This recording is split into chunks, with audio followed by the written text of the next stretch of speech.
He says this gets rid of poison ivy, but there's no poison ivy in this picture. All these plants, this looks like it's actually fall, so they would have already dropped their leaves.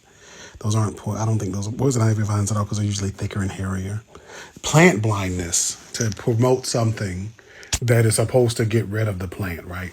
And that recipe doesn't even work. You have to use like more salt and more vinegar to really make sure you get the whole vine.